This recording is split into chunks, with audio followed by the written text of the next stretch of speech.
heard of the iconic members of the Justice League, Superman, Batman, Wonder Woman. What about those unsung heroes who don't always get a hog in the limelight? One might overlook the depths of appreciation for Aquaman within the Justice League. Sure, his capability to communicate with marine life might seem pretty niche, but let's reel in the bigger picture. The oceans cover about 70% of our planet, harboring uncharted territories and mysteries. Aquaman isn't just some guy who talks to fish. He's the bridge between those two worlds, a literal middle ground between humanity and the mysterious deep. His trident isn't just a fancy fork, you guys. It controls tides, wields immense power, and symbolizes authority. I mean, just think about it. The Justice League isn't just about battling supervillains, it's also about safeguarding Earth's entire spectrum, both above and below the waves. So perhaps it's finally time we give Aquaman the recognition he deserves for his role as an unsung guardian of not just our cities, but also our oceans. If you're enjoying the video so far, you can support the channel by pressing like, subscribing to Top 10 Nerd, and ringing that notification bell. I really appreciate it. At number 9, Dr.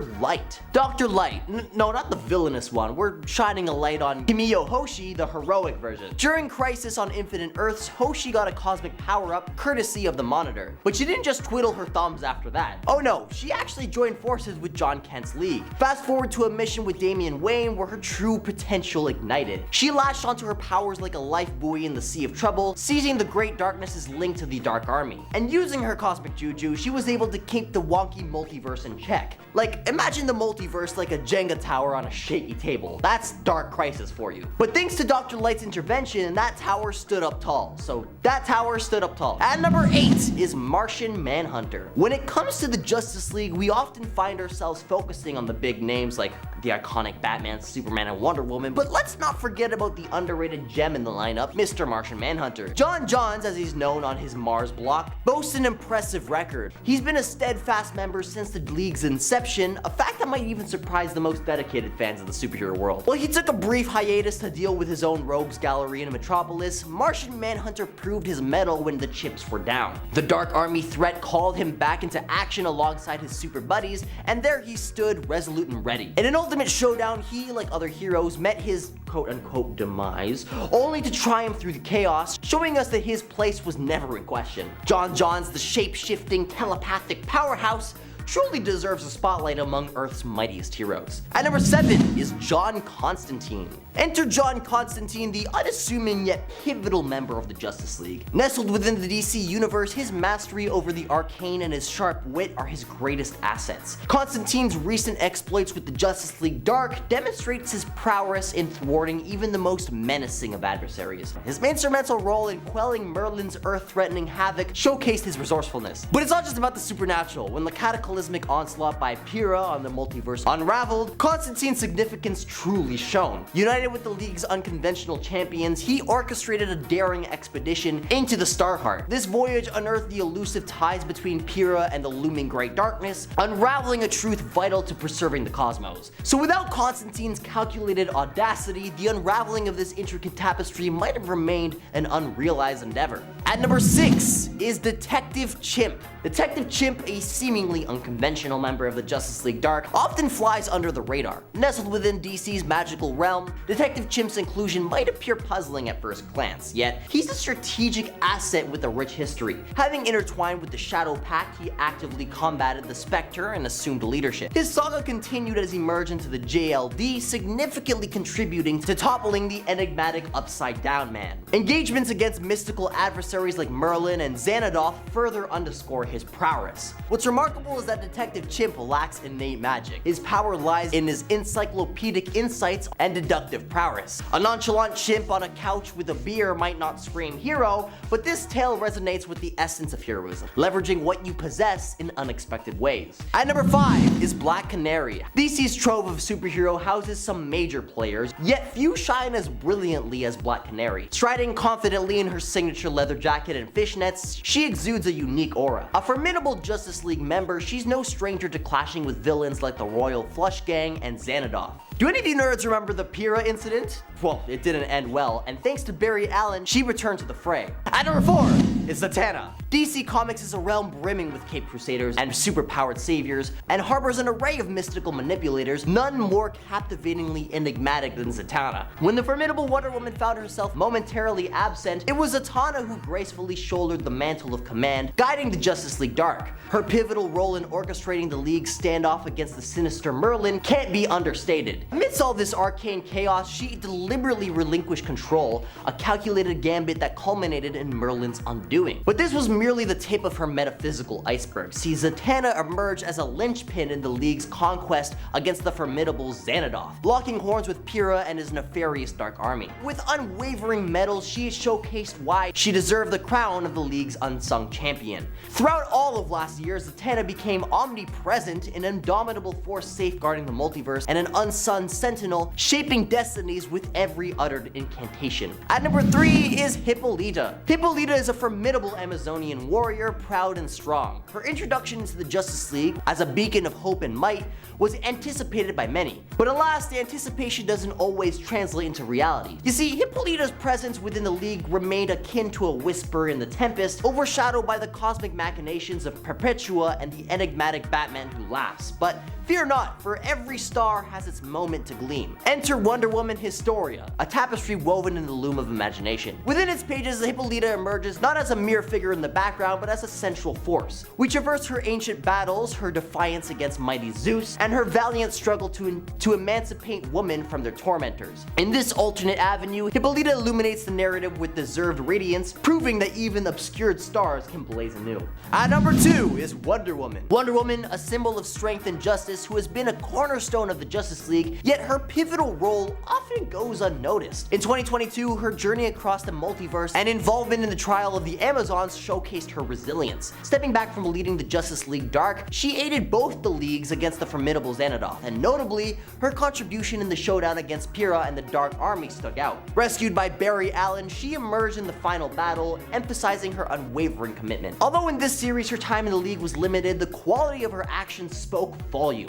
Wonder Woman's return marked a turning point, spotlighting her often underrated significance in safeguarding the League and the broader universe. And at number 1 is Green Arrow. Green Arrow often finds himself lurking in the shadows of the limelight, but let's not underestimate the gravity of his contributions. So you see, 2022 was a really good year for Green Arrow. Not content with mere archery prowess, he silently bankrolled the League's operations, an unsung hero in the financial realm. When the Royal Flush Gang and Xanadoth posed threats, there he stood, bow drawn, ready for action. His devotion went beyond the battlefield. When Black Canary was summoned to the Hall of Heroes, uninvited was he, yet a resolute in companionship. Pyrrha's ominous Dark Army meets its match, and eventually Pyrrha's ominous Dark Army met its match as the battle ensued. And at 10, Bloodwynd.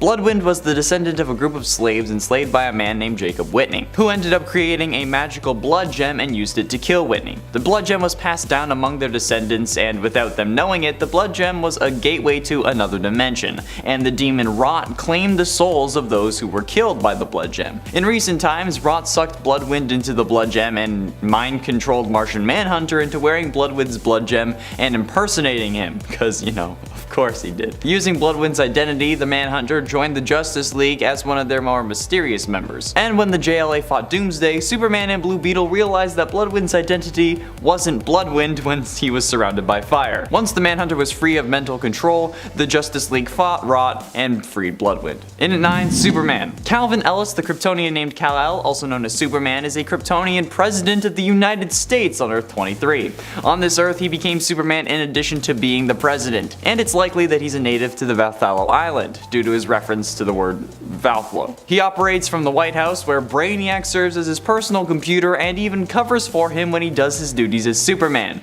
and has recently made another appearance after Infinite Frontier, helping Justice Incarnate protect the multiverse, or I guess it's the Omniverse now. Calvin Ellis was based on Barack Obama, the 44th President of the United States. Obama, before being elected, once joked on TV that he was sent to Earth from a dying planet Krypton by his father Jor-El. He was later added to Final Crisis number 7 as a version of Superman. Writer Grant Morrison confirmed that the character was intended to be Barack Obama, and much like Obama, this is when we needed him the most. So glad that we have this version of Kal-El back. And at 8, Firestorm. In 2004, DC revived the Firestorm comic for the second time, with writer Dan Jolie and artist Chris Cross. But instead of the original Firestorm, Ronnie Raymond, there was a new protagonist, the teenager Jason Rush. Jason was a 17-year-old living in Detroit who wanted nothing more than to escape his home city. He lived with his father, who turned abusive after he lost his hand in an industrial accident, and his mother left the family sometime after that accident. With the loss of a job needed for college tuition, Jason turned to a local thug for money, accepting a job as a courier. It was on that job that he encountered the Firestorm Matrix, searching for a new host after Ronnie Raymond's death. In the aftermath, Jason struggled to cope with his new identity and powers, a struggle that led to the death of the man who had hired him. In the 2006 miniseries Infinite Crisis, it was revealed that Martin Stein, alive in space as the elemental Firestorm, had sensed the presence of Jason within the Firestorm Matrix, but was unaware of Ronnie Raymond's death. When Jason, as Firestorm, was gravely wounded in the line of duty, Stein linked with him in a variation of the merge, promising Jason a new Firestorm body to let him return to battle. And at 7, Dr. Mist. Hailing from the mythical realm of Kor, Nama was a powerful mystic who acted as both king of the African realm and guardians of a source of magic known as the Mystic Flame of Life. After an encounter with Felix Faust, he was robbed much of his mystic might, and he was cast out as a failure. He walked the earth with minor sorcerer powers and immortality, but I mean, like, that's a pretty sweet deal in my opinion. Seeking a mate to offset his loneliness, he nurtured his fellow Homo Magi race over the centuries to create the perfect mate and began his superhero career. After the events of Flashpoint, a new version of Dr. Mist appeared, named Nomo Bellowa. He was a doctor in South Africa who was widowed after losing his wife to a civil war. Immersing himself in the mystic arts of his ancestors, the Homo Magi, he christened himself Dr. Mist and attempted to resurrect his dead wife to no avail. Although this version initially began his career in modern times, later stories revised his background, restoring his original connection to the African realm of Kor and the founding of the Global Guardians. And at 6, Steel. With Superman's death, John Henry Irons attempted to fill the loss felt by Metropolis by taking on the Man of Steel persona with a high-tech suit of armor meant to replicate Superman's powers. When Superman returned alive, he became known as Steel. He went to Yale on a sports scholarship before getting hired by Amertech Industries. One day, a co-worker on a high-rise fell, and Henry swung out to save him, only to then fall and plummet towards his death. Luckily though, Superman saved him. Henry told Superman he owed him his life, and Superman replied by telling him he should make it count for something. Not very long afterwards, Doomsday smashed Superman's brains in, and Irons tried to reach Superman, only to be buried in a collapsing building. He was not able to free himself until it was too late, and Superman was dead. Irons decided he must take action, so he forged a suit of armor, flight boots, and completed the look with an S emblem and cape. He quickly learned the source of the guns, that was the mysterious White Rabbit, and a neighbor of his, a psychic named Rosie Kratz, insisted that this new Man of Steel was in fact Superman, or at least Superman's soul in a new body. Halfway through into number 5, Black Lightning. Jefferson Pierce grew up in self-offing slum, to speak around YouTube censors, a neglected part of Metropolis which got its name from, I'm sure, fairly obvious reasons. His father was accidentally shot during a mob hit, and times were quite tough for Jeff and his widowed mother. A month or so later on, Italian tailor Peter Gamby opened a shop beneath their apartment and helped them through their financial difficulties. Peter was there to care for Jeff while his mother worked long hours to support them. Over time, Gamby began to fulfill Jeff's need for a positive father figure in his life. Upon returning to Metropolis, however, he noticed that nothing had changed in the slum. Pierce decided it was time to make a difference, and indeed, back at his old alma mater, Garfield High School, he quickly made an impression when he kicked a drug pusher off the premises and followed suit by humiliating 3 members of the criminal organization known as the 100. In retaliation though, the gunmen killed Earl Clifford, one of Pierce's students. A distraught Pierce related the tragedy to Peter Gamby, who urged him to fight back in a persona that wouldn't invite counterattacks on his students and presented him with a costume, and Black Lightning was born. And at 4, Vixen. When Mari was just a little girl, her mother was killed by poachers. On the anniversary of her mother's death, her father, Reverend Richard, gifted Mari her mother's amulet. This amulet was called the Tontu Totem, and legend said that when someone put the totem on, they would gain all the abilities of the animal kingdom. She begrudgingly accepted the totem, and Mari's uncle Mustafa arrived demanding Richard hand over the totem. When Mari's father refused, Mustafa shot him, causing Mari to flee for her life.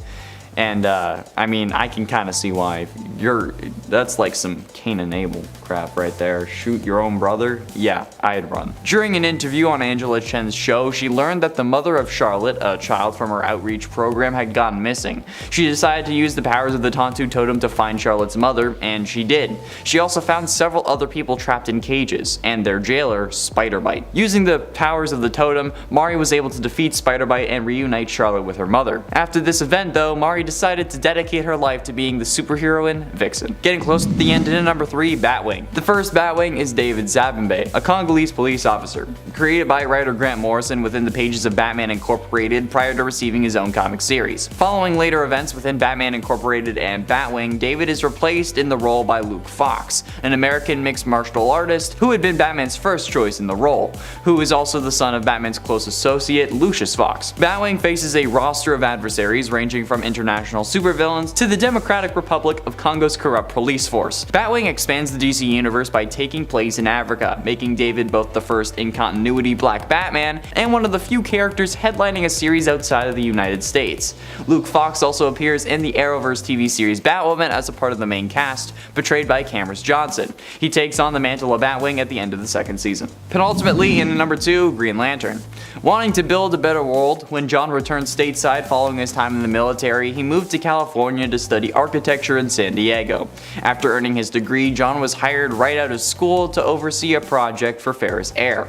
However, what he did not know was that since John was very young, the Guardians of the Universe had been keeping an eye on him, believing he could be an invaluable member of their corps. They sent a manhunter to the Ferris Air facility to test his worth, and without hesitation, John sprang into action to fight the manhunter, and this bravely earned him a Green Lantern ring. He quickly mastered the ring and defeated the manhunter. John was then brought to O, where he met the Guardians face to face, who lauded him for his desire for peace and willingness to fight for it. However, the Guardians feared that if he had cause, he would even challenge the Guardians, and vowed to never reveal to John that they were the ones who sent the manhunter to Earth, which I mean is understandable. But I mean, like, if I had known that they were testing me, I don't know how I'd react in that situation. And finally, in at number 1, Cyborg. Victor Stone was a high school athlete at odds with his brilliant scientist father, Silas Stone. As the new god Darkseid initiated an invasion on Earth, Vic was caught in the explosion at Star Labs when a nearby father box detonated. Vic's father saved his life by using experimental technology to turn him into a cyborg in the Red Room. Dr. Stone injected his son with nanites, because it's always nanites, and installed experimental robotic parts. These included a Promethean skin graft, Professor Ivo's A-Maze operating system, the classified and prototypical B-Maze operating system, and graduate student Ryan Choi's White Dwarf stabilizer, as well as the energies from the Father Box. This allowed Vic to access the vast New Gods data library and discover Darkseid's true invasion plans. When Vic first woke up after his accident, he couldn't move his legs and discovered his new robotic body.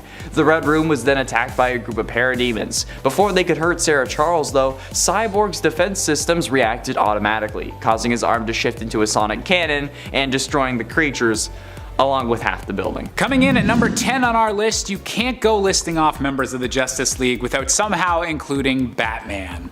In a superhero group consisting of aliens, metahumans, and even literal gods, somehow a mere human being named Bruce Wayne is capable of not only keeping up with the DC Universe's best, but does such a good job of it that he's considered one of the Justice League's most central and fundamental members.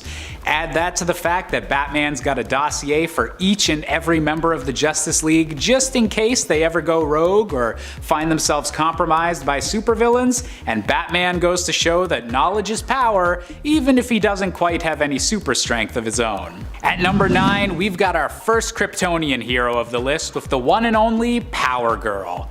Biologically the same person as Superman's cousin Kara Zor-El, aka Supergirl, Power Girl is from the destroyed Krypton of the alternate universe of Earth 2. While not quite as powerful as the Superman we all know and love, given Kryptonians' lower power levels in this universe, Power Girl is still a mighty force to be reckoned with super speed, super strength, flight, and heat vision all combining into one package. A benefit she has compared to both Superman and Supergirl is being immune to kryptonite, although magic's effectiveness against her is unfortunately still very much a worry.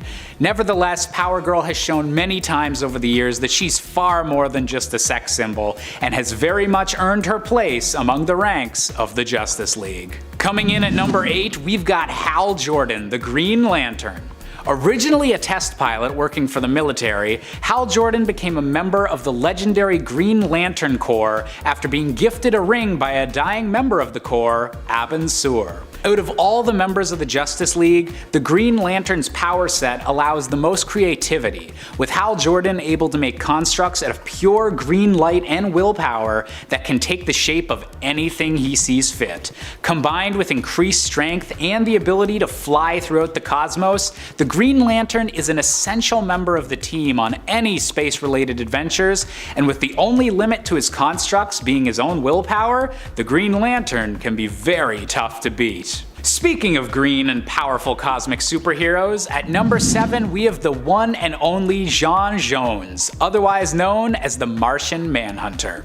The last son of Mars, because apparently the Justice League is all about hiring the last people from dying planets, the Martian Manhunter possesses many of the same strength and speed-based powers as other spacefaring heroes in the DC universe, but with one particularly impressive twist. He can change his body and appearance into any shape he desires, from impersonating humans and blending in on Earth, to creating clothing and weaponry out of his own molecular structure. With an incredibly tragic backstory that saw him losing both his wife and child during a civil war on Mars, J'onn J'onzz has since then spent his days protecting his new adopted planet of Earth and aiding the Justice League when evil arrives from beyond the stars. Coming in at number 6, we have a character that would definitely rank much higher on this list if his powers were a bit more stable. Please welcome to the stage Captain Atom. Originally a scientific volunteer named Nathaniel Atom, Nathaniel chose to take part in experiments at a research facility called the Continuum. Originally meant to pilot a special dimensional transfer vehicle during a cross-dimension experiment, Nathaniel was seemingly blown apart and atomized by radiation during the experiment, only to reappear moments later as an energy-based life form. Captain Atom's powers seem almost godlike to an extent, capable of manipulating matter and all of the energy fields associated with it, but with the Captain frequently needing to return to the Continuum whenever he'd begin having issues with remaining corporeal or maintaining control of his powers. And while the Justice League doesn't ally with him often, given the potential danger of his radioactive abilities, he really knows how to pack an atomic punch when he's needed. At number 5, we have another central member of the Justice League with the incredibly iconic Wonder Woman. Otherwise known as Princess Diana of the Amazons, Wonder Woman is the literal daughter of Zeus, and is one of the physically strongest beings in the DC universe. Her strength and speed are capable of reaching incredible levels, and while her healing and invulnerability aren't quite up to the level of a Kryptonian's, she does have a much stronger immunity to magical-based attacks. Combined with her ancient Amazonian equipment such as the Lasso of Truth, and you'd have to be a fool to try and mess with Wonder Woman. Coming in at number 4, we have the one and only Billy Batson, aka Shazam. It may seem odd to put a literal child so high up on the list of DC's most powerful superheroes, but Billy Batson's secret is that by merely saying the magic word of Shazam, he is able to transform into one of the most powerful, godlike beings in the DC universe,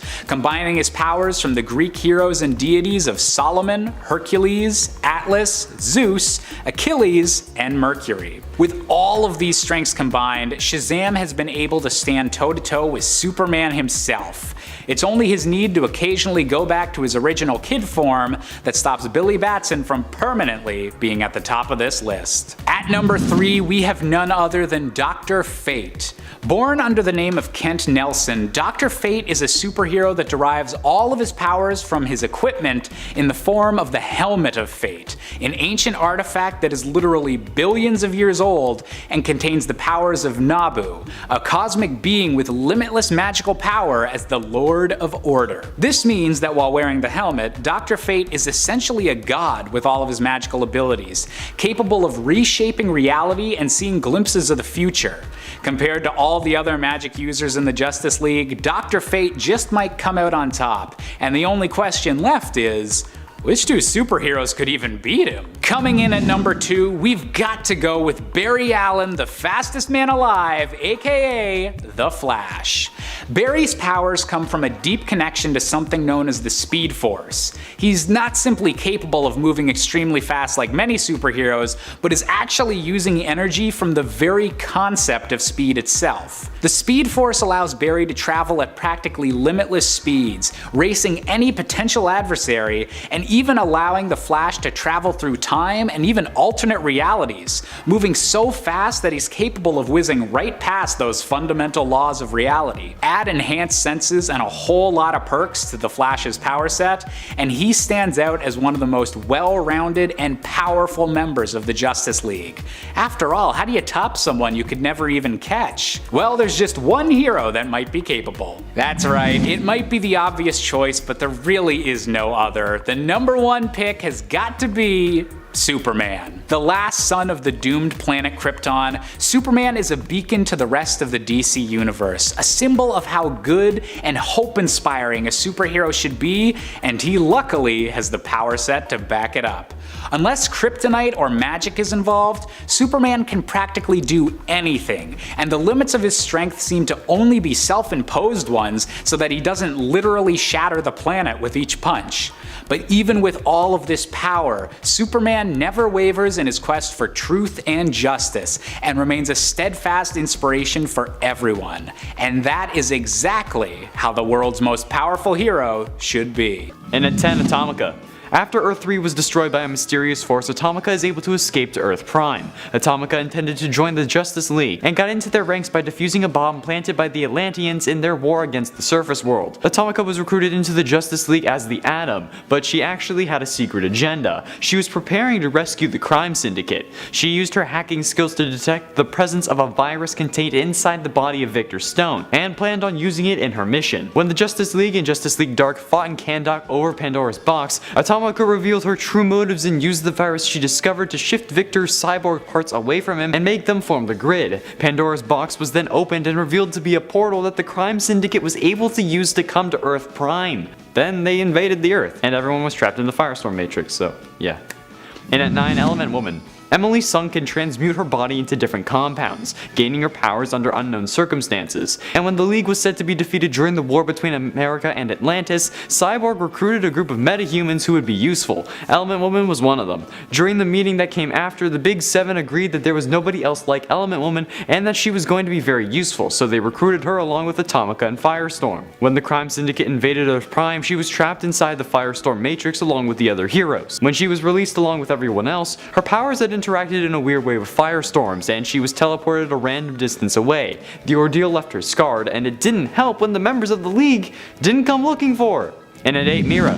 Mira joined as a temporary replacement for Aquaman. The Crown of Thorns, a massive magical barrier, had been placed around Atlantis, trapping Aquaman. And after a battle with the League about breaking it down, Batman had offered that she join. During her time with the League, she had several adventures on the surface world. She was in the battle with Shirak and faced the time-displaced descendants of the League. This caused her to meet with a possible daughter from the future named Serenity. She joined in Justice League Volume 3 number 24 and still remains active to this day. She has helped the League several times since then, and the League has helped her in return. Typically not all at once, just a couple of members, like when she called on Superman and Wonder Woman to help hold the villain known as Eel hostage because she was sick and couldn't do it with her powers. And at 7, Simon Baz. Simon Baz was strapped for cash, so after giving up street racing he started stealing cars. Eventually he stole a car filled with explosives and ended up getting arrested and presumed to be an enemy of the state. He was deported to Guantanamo Bay where he was nearly tortured despite his plea of innocence. That's the moment a Green Lantern ring burst into the room, deeming him worthy and removing him from the facility. After disappearing, the League found him and he restated his innocence, even allowing Wonder Woman to golden lasso him. But the ring he had used to belong to Sinestro and Hal Jordan, so it reacted violently to the contact and he fled in fear. He joined the League in Justice League of America Volume 3 number 5 as a reserve member to be called upon when the time is needed, and he is the partner in Anti-Crime too, and at number 6, Jessica Cruz. After stumbling upon mobsters hiding a body and the murder of her friends, Jessica Cruz developed a debilitating anxiety and locked herself in a room for 4 years. During the crime syndicate's invasion, she was chosen by the Ring of Volthoom, after its owner Harold Jordan of Earth 3 was killed by Sinestro. The Ring forced itself upon Jessica and took over her body and mind. Under the influence of the Ring, she attacked her hometown and fought the Justice League and Doom Patrol. After Batman intervened, she was able to gain control of herself and overcome the influence of the Ring. He told her that he was a victim as well, and that finding strength can overcome any fear. The Flash then called in Hal Jordan to teach Jessica how to stay in control of her ring, and under his tutelage she mastered the foreign ring. When Darkseid's daughter summoned Black Racer to kill the Flash, Jessica sacrificed herself to stop him, but in fact the entity inside the ring was the one who perished, crumbling the ring, but allowing her to become worthy of getting a new one, becoming a Green Lantern, and being assigned to work alongside Simon Baz by Hal Jordan. She joined in Justice League Volume 2 number 35 as Power Ring, then became a Green Lantern in issue number 50. Halfway through at number 5, Lobo. In DC Rebirth, Lobo was one of the villains set free by Maxwell Lord, returning him to his pre-New 52 persona. He was a part of the first Suicide Squad, but Batman eventually implants a bomb in Lobo's head and detonates it, knowing it will regenerate. When Lobo discovers that Batman did it to set him free of Max's control, he accepts Batman's offer to join a new incarnation of the Justice League to repay him. This causes him to be a founding member of the Second Justice League of America, along with Black Canary, Ray, and others. Lobo possesses strength comparable to that of Superman, but this varies from writer to writer. Sometimes he's even shown as just slightly stronger than a human. His extreme durability varies as well, but he is always shown as a ruthless bounty hunter who will complete a contract once it's taken, unless he gets a counter contract for more money. Then he takes that, which is understandable and a great way to run a business. He would be on Forbes Top 100 for sure. And at 4, Ryan Choi. Ryan Choi is the teaching assistant to Ray Palmer, aka the Atom. Ryan ended up becoming a friend to Ray, where he would talk about his superhero escapades, and working alongside him had Ryan become just as proficient with the tech as Ray himself. When Ray became trapped in a remote location, he sends a message to Ryan asking him to lead the search for him. And when returning to the lab, Ryan runs into Batman and Lobo, who wanted to recruit Ray for the Second Justice League of America. When Ryan says that Ray is missing, Batman leaves. But Lobo is so impressed with the equations that Ryan had written on the board that Batman recruits Ryan instead. After being recruited, Ryan travels to Oregon where he assists in the recruitment of the Ray, being another early member to join the Justice League of America too. Ryan is also considered a founding member. Ryan Choi was also introduced in the CW crossover for Crisis on Infinite Earths, and now it's been announced that Brandon Routh, the current CW Atom actor, is leaving the show, but not by choice. So perhaps they're making way for another Atom, since Brandon does play Ray and Ryan Choi is now here. And at 3, Killer Frost. The Rebirth version of Caitlin Snow seems remarkably similar to the CW version. This is probably where the show got the idea, especially when the first Killer Frost Rebirth comic starts off with "My name is Caitlin Snow." At some point before Rebirth started, she was captured and transported to Belle Reve, where she was forced to join the Suicide Squad. After reforming and saving the world from Eclipso, a cosmic entity representing the wrath of God, by absorbing a small amount of life force from all Justice League members and then blasting the hell out of Eclipso, get it? Because he's the wrath of God, so he's blasting the hell out of it. No? Okay, I'll stop. As I was saying, she defeated Eclipso and saved the world, so Batman released her on parole and recruited her for the Justice League of America too. She defeated Eclipso in Justice League vs. Suicide Squad number 6 and joined the JLA 2 in Justice League of America Rebirth number 1, and is considered a founding member as well. Penultimately, at number 2, Starman. Will Payton was a 1980s superhero. He gained the abilities of flight, super strength, slight shape-shifting, altering appearance, and blasts of energy after being struck by a bolt of energy from a satellite. However, he had seemingly died fighting Eclipso. In the 1990s, it was revealed that his fate was not what it appeared. The bolt of energy that had given him his powers in the first place was revealed to be the essence of an alien prince named Gavin. Really? You're an alien prince, but your name is still Gavin? I don't care if it's spelled with a Y, come on. Who also went by the moniker Starman. A present-day version of Lex Luthor was pursuing him for his power's secrets, so he traveled back in time and captured Payton, bringing him back to the present and experimenting and torturing him. He gained crucial information that he then wiped from Will's memory. However, Will somehow managed to escape and found his way to that era's Justice League, joining them in Justice League Volume 4, number 14. Finally, in at number 1, Detective Chimp. The Justice League Dark Team was a first-wave title for the New 52. The team was supposed to be something emotionally darker, according to the creator Peter Milligan, who compared the characters to detectives who struggle to cope with the things they see and have to do. The story started off with the Enchantress's defeat of the Justice League, proving the necessity for a more supernatural team to assist in these kind of events. The team originally contained 17 members, but in DC Rebirth, the team was shortened to 7, including Man-Bat, Dr. Fate, Zatanna, Swamp Thing, John Constantine, Wonder Woman, the leader of the team, and Detective Chimp. I love that a monkey was able to become a Justice League member. Well, I mean, technically Justice League, but like, not really. Like, Justice League adjacent. Monkeys are my favorite animal anyway. Number 10, the Wonder Twins. Look, they aren't really Justice League members, but they were interns, which is like part of the way there, right? Maybe. If you watched that video about weird DC multiverse characters, then you know these two. The Wonder Twins are 2 alien siblings from the planet Exor, who possess some interesting shape-changing powers. The sister Jaina has the ability to transform into any animal, which is a potentially very useful and powerful ability, and it's always pretty fun. The brother, on the other hand, Zan, is capable of turning into water in any of its states, so liquid, steam, or ice. Again, potentially pretty cool, but more often it's not though. And honestly, he always seems to play second fiddle to his sister anyways. The two were first introduced in Super Friends, where they were much more cheesy and did a whole lot of fist bumping. They still do, but it's sweet now. Number 9, Hawk Girl, a classic. After assisting in the defeat of Barbados and the Dark Knights, Kendra Saunders' Hawk Girl was recruited to join the new Justice League as Hawk Girl, a core member of the team.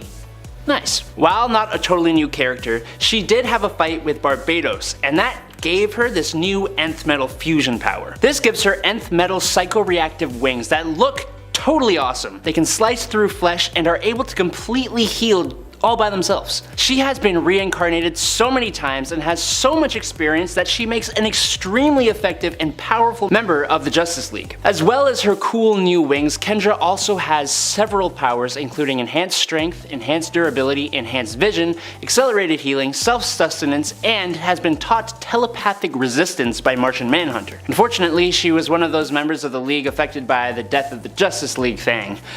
But that leads us directly into the next 5 points, so that's good. Number 8, Jace Fox's Batman. Okay, yes, I'm structuring this a little differently. So after the death of the Justice League, 5 legacy characters have been teased to be stepping up into the mantles of their predecessors. Timothy Jace Fox seems to be the one stepping into the role of Batman. First appearing in Dark Knight's Death Metal number 7 last year, he actually took on the role of Batman after Gotham became a police state ruled by the Magistrate, who hunted down masked characters, and Batman seemingly met his demise. That's Bruce Wayne Batman. Jace wears a batsuit very similar to the classic, only with a full face covering. In the art for the new Dark Crisis coming out next month, he seems to just have a regular cowl though. He has created a new bat symbol and has teamed up with Jason Todd Nightwing. He also hums to himself while fighting criminals, which is kinda cute, honestly. Number 7, Jo Mullane's Green Lantern. Sojourner Mullane was granted a Green Lantern ring after she was unceremoniously fired from the New York City police force. She became the Green Lantern of an unnumbered sector, with her first main job being in the City Enduring, an alien planet city inhabited by 3 previously warring races. She's tasked with solving the city's first murder in 500 years. Pretty serious. Jo's ring recharges over time instead of requiring a battery, which, as a trade-off, makes it a bit weaker. It's still a Green Lantern ring though, so she ain't someone to mess with. This non-reliance also proves really useful when the central power battery explodes at a Green Lantern meeting Jo was running late to, taking out a bunch of lanterns and depowering a whole heck of a lot more of them. She took charge here like a true hero should. She has been teased to be taking over the role of Green Lantern.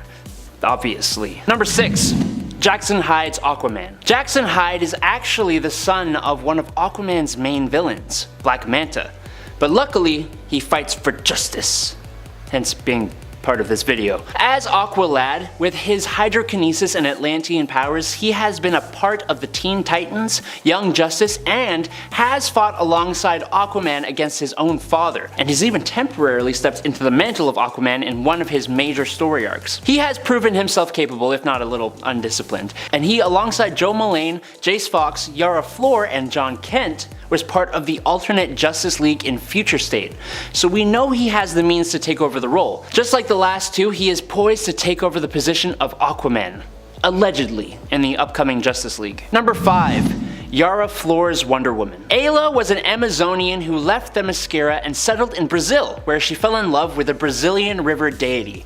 You know, like you do. The child these two would create became the Amazonian Brazilian demigod Yara Flor. Living in an Amazonian village, they were attacked by agents of the Greek gods, and Ayla lost her life. But Yara was taken to Idaho by a woman named Renata, who became her adopted mother. After her return to Brazil, she gets magical golden boleadoras, meets a human she hits it off with, is stabbed with an arrow by Eros, who she falls in love with, and is taken to Mount Olympus, where she is trained, given gifts, and gets a Pegasus named Jerry.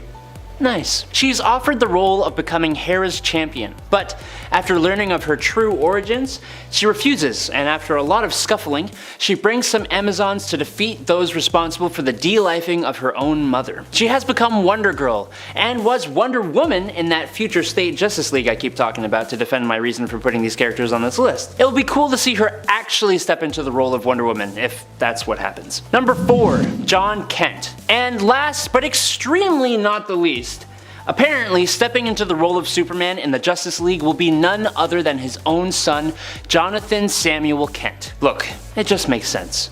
John obviously was a member of the League's reserves before this point, but taking over the role of his father would be a big step up if it is ultimately what comes to pass. The son of Clark and Lois Lane, Jonathan began fighting crime at the age of 10. John possesses all the same powers as his father, plus a solar radiation explosion thing that isn't really under his control. According to Batman, he actually has the potential to surpass his father's power levels thanks to his half-human physiology, which kind of makes no sense to me, but whatever. Jonathan actually became Superman when his father left Earth to go to War World, so he has had a bit of experience, which will hopefully help him if he does become the new Superman of the Justice League next month. And that covers every one of the characters teased to take over the respective roles in the League. A few of these characters are part of the future Justice League, so it remains to be seen what role exactly these few will play, and I may have doomed myself to be roasted in the comments, so there's that. Number 3, Hippolyta, or Hippolyta, or however you want to say it. Queen of Themyscira, she takes over the role of Wonder Woman in the Justice League in the Infinite Frontiers storyline. Now,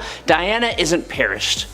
Well, she is now, but not when her mother took over in the Justice League. Diana had ascended after defeating the Darkest Night, and with Hippolyta having dubbed Nubia as the newest ruler of Themyscira, she was pretty free to take on the role in the Justice League. It's interesting to see her interact with Aquaman, and the small amount of time her and the number 1 spot got to work together was also rather interesting. As an Amazonian, she possesses pretty much all the same powers as her daughter, just better because, you know, she's been around longer. Unfortunately, this whole thing didn't last very long with the whole death of the Justice League thing. Number 2, Naomi McDuffie. Joining the team just after our number 1 spot in Justice League Volume 4, number 63, Naomi McDuffie is a teenage energy-based hero who was actually sent to the Prime Earth from an alternate reality to be spared from this really crazy villain, Zumbado, who rules over her native Earth. While her powers are unstable and she hasn't quite learned a complete control over them yet, Powerhouse's powers are confirmed to be Omega level in nature,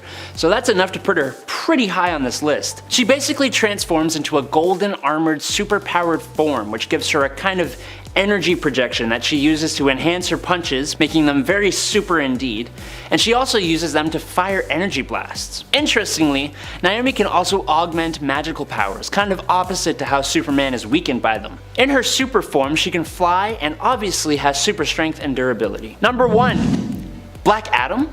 What? That's right. Joining the Justice League in Volume 4, number 60 of the team's self-titled comic, thanks to an invite from Superman, it's my second favorite Adam other than myself. Teth Adam was an unwilling laborer back in ancient Egypt who received power from the wizard Shazam, just like that other guy in red with a lightning bolt. What was his name again? I forget. Black Adam actually loses his life, and after his resurrection was no longer powered by the wizard. Instead, he gained his power from 6 Egyptian deities: Shu, Horus, Amun, Sehuti, Aten, and Mehen. Funny how they happen to still spell it Shazam though, huh? And he still shouts Shazam to activate his powers too, naturally. He also makes for quite a great leader, being the ruler of the African nation of Kondak. However, he hasn't traditionally been a great team player, and well, the whole supervillain anti-hero thing doesn't really help his case either. I'm just interested to see where this goes, to be perfectly honest.